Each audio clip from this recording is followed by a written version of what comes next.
azbukar, azbukar. Teslino, kolo, ćirilica. Ovo je naš novi bukvar, najveći bukvar na svetu. Ovo je praktično riznica i blago skupljano na jedno mesto, gdje imamo bogato ilustrovano reči, imenice, glagole, prideve, brojeve i sve ono što jedno dete od 3, 4, 5, 6, 7, 8 godina treba da nauči, da očuvamo naš srpski jezik. Imamo slovo M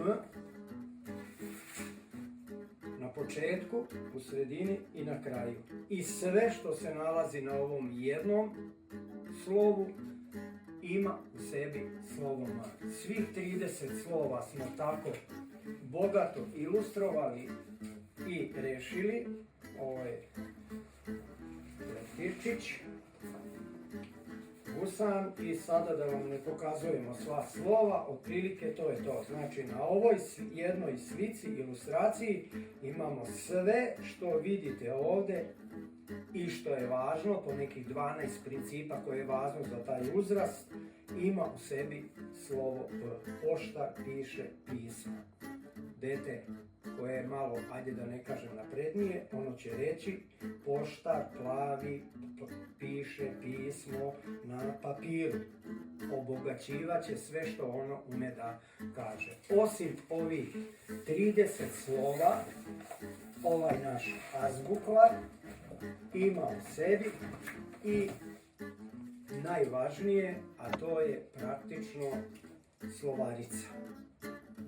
Dete se vezuje za sliku, slaže slova, razvija, što je jako važno, finu motoriku, slaže, prepisuje kako god ume i zna, u ono što je jako važno, u praznu svesku A4 formata, bez ikakvih linija, bez ikakve pomoći. Dete će samo u odnosu na svoje sposobnosti i svoje moći prepisivati, crtati, pisati, raditi, i ono što je najvažnije, vreme vaše provedeno sa detetom je izuzetno značajno. Znači to otprilike od 3, 4, 5, 6 godina će u njoj pronaći praktično svoju slobodu, svoju ljubav za učenje, za čitanje i ono što nam se u životu najljepše dešava, to jeste u stvari učenje.